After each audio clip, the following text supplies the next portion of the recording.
নমস্কার বন্ধুরা, good morning and welcome back to my channel. কেমন আছেন আর বন্ধুরা সবাই? আশা করছি আমার বন্ধুরা সবাই ভীষণভাবে ভালো আছেন আর সুস্থ আছেন। তাই তো বন্ধুরা, আমরাও সবাই ভালো আছি। আজ 2 মার্চ, আজ শনিবার, আর এখন বাজে 11টা। তো আমি এখন থেকে চলে এসেছি আমি আমার বন্ধুদের সামনে একটা নতুন ব্লগ নিয়ে। ঠিক আছে বন্ধুরা, আমি এখন ছাদেই রয়েছি। আর ছাদের মধ্যে যে এই যে আমি অনেকদিন আগে দেখেছিলাম একটা আধরা মুকুল ধরেছিল, কিন্তু এখন পুরো গাছ ভর্তি মুকুল। দেখুন, দেখেছেন? ওদিকটাতেও চলে গেছে কিছুটা ডালপালা, এদিকটাতেও হয়েছে। দেখুন, একদম ছাদেই। ভালো করে দেখাচ্ছি, দেখুন কি ভালো লাগে, তাই না? খুব সুন্দর লাগে। আজকে কোচির আজকে স্কুলে প্রীতিভোজ, সেই যে সরস্বতী পুজোর প্রীতিভোজ এই আজকে হবে। এতদিন ধরে যে উচ্চ মাধ্যমিক পরীক্ষা ছিল না, সেই জন্য হয়নি। আজকে এই যে কোচি যে এইভাবে রেডি হয়েছে, একটু ঠিক করে দাঁড়িয়ে দেখা বন্ধুদের। প্রথমে আমার ভাইজি চলে গেল, আর এই যে কোচি এরকমভাবে রেডি হয়েছে যাচ্ছে। আর এই যে আমার ভাইজিও রেডি। নে যা, টাটা। সাবধানে যাবি, আর নামার সময় সাবধানে নামবি।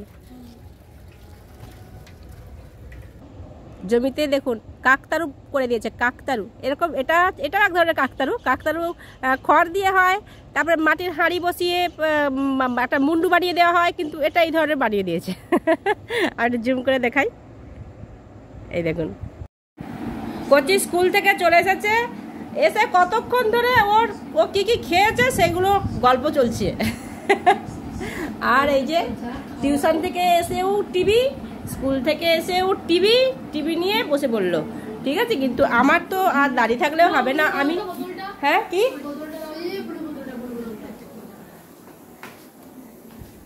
নে,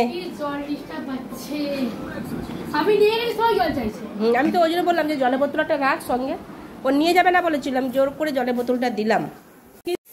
আমি আজকে যে রেসিপিটা আপনাদেরকে আজকে দেখাবো সেটা হচ্ছে হিংচে দিয়ে শুক্তো বানাবো। তো এই হিংচে দিয়ে শুক্তোটা বানাতে যা যা লাগবে সেটা আমি আপনাদেরকে বলে দিই। এখানে যেগুলো রয়েছে সেগুলো আমি আগে বলে দিই, তারপরে যা যা লাগবে সেটা আমি পরে রান্না করতে করতে বলবো, যেমন তাই প্রত্যেকবারে করি। ঠিক আছে, তো এটা কিন্তু হিংচে শাকটা ভালো করে আমি বেছে কেটে ধুয়ে এখানে রেখে দিয়েছি। আর সবজির মধ্যে নিয়েছি বেগুন, আলু আর কাঁচকলা, আর কিছু না সবজির মধ্যে। ঠিক আছে, আর নিয়েছি এখানে আদা বাটা রয়েছে, আর রয়েছে বড়ি। এই দিয়ে আমি রান্নাটা করব। আর কি লাগবে সেটা আমি পরে দেখাবো, আমি আপনাদের বললাম। ঠিক আছে, তো রান্নাটা শুরু করি কেমন। আমি তেল দিয়ে দিচ্ছি, এই বড়িগুলো ভেজে নিচ্ছি। বড়িটা ভাজা হয়ে গেছে, আমি তুলে নিচ্ছি। পড়ে গেল তুলতে গিয়ে। আমি আবারও তেল দিয়ে দিচ্ছি, আর এটা কিন্তু সরষের তেলেই হবে রান্নাটা। ঠিক আছে, আর শুক্তো মানে একটু তো তেল লাগবেই। আমি দিয়ে দিচ্ছি 5 ফোড়ন, আর দিয়ে দিচ্ছি 2টো শুকনো লঙ্কা। দিয়ে দিচ্ছি সবজিটা, দিয়ে দিচ্ছি নুন,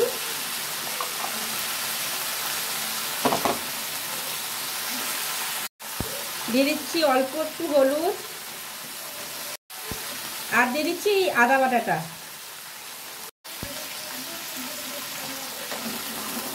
ভালো করে মিক্স করে নিচ্ছি। আর এই সবজিটায় আমি কোনো জল দেবো না, জল ব্যবহার করব না। আমি এটা কি করব, পুরো ভাজা ভাজা মতো করে নেব। ঠিক আছে, আমি ঢাকা দিয়ে দিচ্ছি। ঢাকা দিয়ে আমি সবজিটা একটু ভেজে নেব। ঢাকাটা খুলে দেখি। আমি মাঝে মাঝে কিন্তু ঢাকনা খুলে কিন্তু এরকমভাবে নেড়ে নেড়ে দিয়েছি। ঠিক আছে, আর এটা কিন্তু ভাজা ভাজা মতো হয়ে গেছে। আমি আর কি করবো, এই হিংচে শাকটা দিয়ে দিচ্ছি। এটা ভালো করে মিক্স করে দিচ্ছি, আবারও ঢাকা দিয়ে দিচ্ছি। ঢাকাটা খুলে দেখি, তরকারিটা কিন্তু রেডি হয়ে গেছে।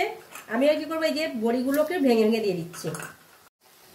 আমি যেমন এই যে হিংচেটা যেমন কাঁচা যেমন দিয়ে দিলাম, আমরা অতিরিক্ত তেতো ভাব পছন্দ করি, সেই জন্য কাঁচাটাই দিয়ে দিলাম। তেতোটা আমাদের ভালো লাগে, কিন্তু অনেকে এত তেতো পছন্দ না।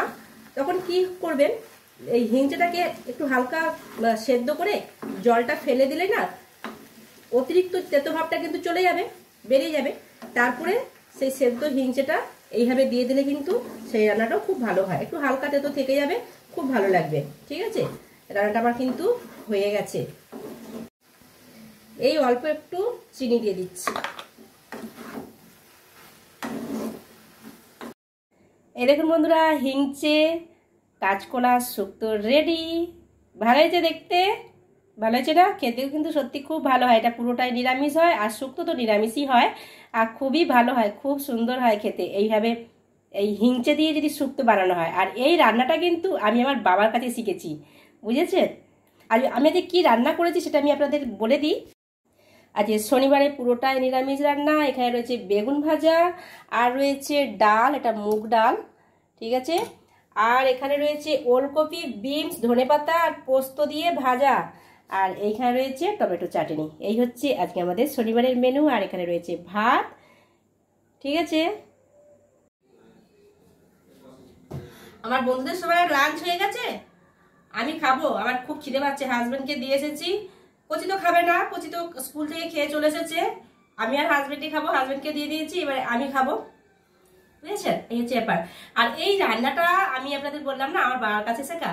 হ্যাঁ, আমার বাবার কাছেই শেখা। আমার বাবা এরকম হিংচে শাক দিয়ে শুক্তো বানায়, খুব ভালো লাগে। আর শুধু এই আদা বাটা দিয়েই করে, খুব সুন্দর হয়। আর বাবা মানে কি বলবো, আমার বাবার অনেক গুণ, অনেক গুণ। ওই যে কোথায় আছে না, বলে না যে জুতো সেলাই থেকে চণ্ডীপাঠ অব্দি জানা আছে, বলে না, আমার বাবার কিন্তু ঠিক তাই। জুতো সেলাই থেকে চণ্ডীপাঠ পর্যন্ত আমার বাবার জানা আছে। অনেক গুণ আমার বাবার। আর কি বলবো, আমার বাবার গুণের কথা যত বলবো শেষ হবে না, সত্যি কথা। অনেক গুণ আমার বাবার। আর আমাকে আবার কি বলে ডাকে জানেন তো? আমি কিছুটা সময় আমি আমার বাবাকে নিয়ে কথা বলছি আপনাদের সাথে। আমাকে কচি বলে ডাকে। আমি যেমন আমার মেয়েকে যেমন কচি বলে ডাকি, আমাকেও কচি বলে ডাকে আমার বাবা, এখনো পর্যন্ত। আর প্রত্যেক দিন, সে দিনে হোক বা রাতে হোক, দিনের বেলা যদি টাইম না পায়, কাজে যদি বেরিয়ে যায়, দিনে যদি টাইম না পায়, তাহলে কিন্তু রাতে হলেও আমার সাথে দেখা করে যাবেই। একবার হলো আমার গেটে যদি চাবি লাগানো থাকে, গেট থেকে আমাকে ডাকবে কচি। একবার হলো আমার মুখটা বাবাকে দেখাতে হবে যে না, আমার মেয়ে ঠিক আছে, তারপরে বাড়ি যাবে। এইরকম। আর মা তো আসেই, মা তো প্রতিদিন আসেই। আমার এই কাজের চাপের জন্য মা, কাজের চাপের জন্য কেন বলছি, মা এমনিতেও আসে প্রতিদিনই। আর যেদিন আসতে পারবে না, আমাকে ফোন করে বলে দেয়, এসে ওই বিকেলে একটু সন্ধ্যেটা দিয়ে যায়। এইটা আমার মা করে এই কাজটা। এই হচ্ছে ব্যাপার। আর কি বলবো, আর অনেক কথাই বলতে ইচ্ছা হয়, কিন্তু এই মুহূর্তে অনেক কথা বলতে গেলে কি হবে, আমার ভিডিওটা অনেক বড় হয়ে যাবে, আপনাদের ভালো লাগবে না। সেই জন্য আবার পরে একদিন বলবো, ঠিক আছে। সত্যি কথা বলতে বাবা মা সবাইয়েরই ভালো হয়। বাবা মায়ের কথা যতই বলি না কেন শেষ হয় না। বাবা মা এতটাই ভালো হয়, বাবা মায়ের জায়গা কেউ কোনোদিনও নিতে পারবে না, কথাটা তো সত্যি, তাই না? তাই আমি যতই বলি না কেন, আমার কথা শেষই হবে না আমার বাবা মায়ের সম্পর্কে কোনো কথা যদি আমি বলি। তো এইটুকুই বললাম, আর কি বলবো। আর এইখানেই রয়েছি, বাবা মাই দেখাশোনা করে আমাকে। আর সত্যি কথা বলতে হয়তো আমি কবেই হয়তো মরে যেতাম। এখনো এইখানে আছি বলেই হয়তো বেঁচে আছি, বলতে গেলে অনেক কথা। কিন্তু যদি কোনো সময় হয়, সুযোগ বা সময় নয়, যদি কোনো সুযোগ পাই, আমি বলবো সবটাই। কিন্তু এখন আর বলবো না কিছু। এই হচ্ছে ব্যাপার, এইরকম।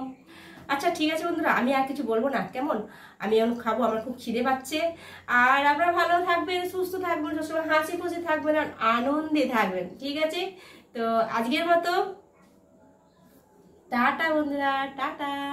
কচি ঘুমিয়ে পড়েছে, এসে খাওয়া দাওয়া কাজ তো গুছিয়ে নিয়েছে, ঘুমিয়ে পড়েছে। হাজবেন্ডকে দিয়ে এসেছি, আমি খাবো। খেয়ে রান্নাঘরটা কিন্তু আরো পরিষ্কার হয়নি, আজকে এত খিদে পাচ্ছে আমার, তাই আগে খাওয়া দাওয়া করে তারপর আমি রান্নাঘরটা পরিষ্কার করবো, বুঝেছেন? টাটা।